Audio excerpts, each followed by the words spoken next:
Ukrainian President Volodymyr Zelensky has dismissed the nation's Air Force commander after an F-16 crash earlier this week. AP Washington correspondent Sagar Meghani reports. The fighter jet was one of at least 6 Ukraine recently received from Western nations. The Air Force commander's dismissal came after he ripped a Ukrainian lawmaker for claiming a Patriot air defense system brought down the F-16, though the Air Force did not directly deny that's what happened. Meantime, a Russian attack on Kharkiv killed 6 people. Zelensky points to those strikes as more evidence Western nations need to scrap restrictions on how weapons they donate can be used. At the Pentagon, we will engage in detailed discussions about the situation on the front line. Ukraine's defense minister did not mention the restrictions in his opening remarks while meeting with Pentagon Chief Lloyd Austin. Sagar Meghani, Washington. European Union defense ministers have agreed to boost their training program for Ukrainian troops. AP correspondent Jackie Quinn has more. Already, some 60,000 Ukrainian troops have undergone training outside Ukraine in coordination with NATO. It has been a success, a great success. And now the European Union's High Representative, Josep Borrell, says 15,000 more will be trained by year's end. This war requires a constant adaptation to the modalities of the war. The training has to be shortened and adapted to the Ukrainian needs. Meanwhile, Ukrainian commanders have told the Associated Press they blame some inexperienced fighters for losing ground to Russia. They say some of the new troops had trouble assembling weapons, and some refused to fire them at enemy forces. I'm Jackie Quinn. You'll find expanded coverage of world news and events at our website, voanews.com, 24 hours a day. This is VOA News. The arrest of Telegram CEO Pavel Durov in France last Saturday is reverberating around the world. Durov is under formal investigation Wednesday over alleged illegal activities on Telegram, as VOA's Henry Ridgwell reports. French investigators say Telegram failed to comply with laws on moderating content. Telegram has over 900 million global users. It is widely used by both the Russian and Ukrainian militaries. Durov could seek to strike a deal with prosecutors, says TJ McIntyre, an associate professor at University College Dublin's School of Law. It's technically possible for Telegram to get access to the contents of communications of people who might think that they're encrypted. So that creates a treasure trove of data, which intelligence authorities in a lot of jurisdictions, not just France, would no doubt love to have access to. Henry Ridgwell, VOA News. Ethiopia is increasingly concerned over a defense deal signed earlier this month between Egypt and Somalia, 2 countries that Addis Ababa is embroiled in disputes with amid rising tensions in the Horn of Africa region. Details of the deal have not been made public, but Ali Abdi Owari, the Somali ambassador to Cairo, claimed the arrival of military equipment from Egypt to Somalia this week was the first practical step to implementing the deal. He also asserted that Egyptian troops would be deployed to Somalia after December 31st, when an African Union's peacekeeping mission to Somalia ends. The Canadian Railroad Union says it has filed a lawsuit challenging back-to-work orders.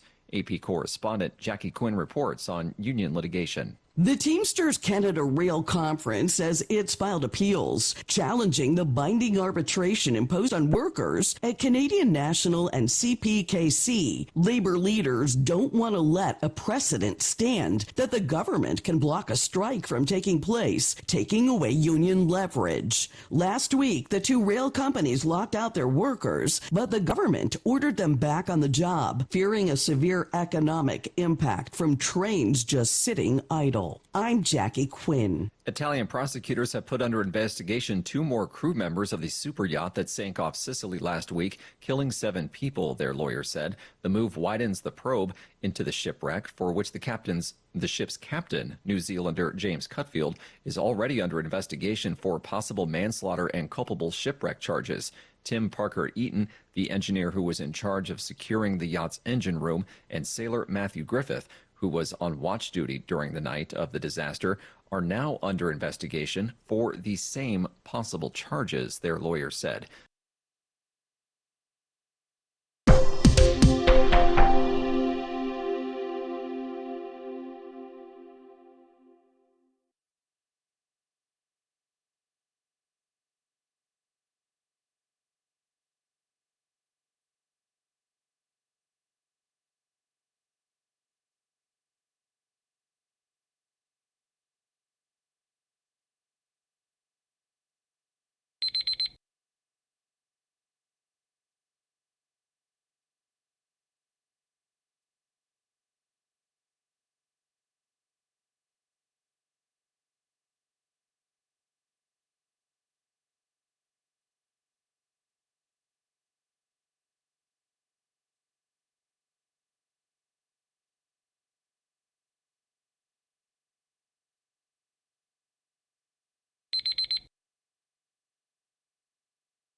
Thank you for watching.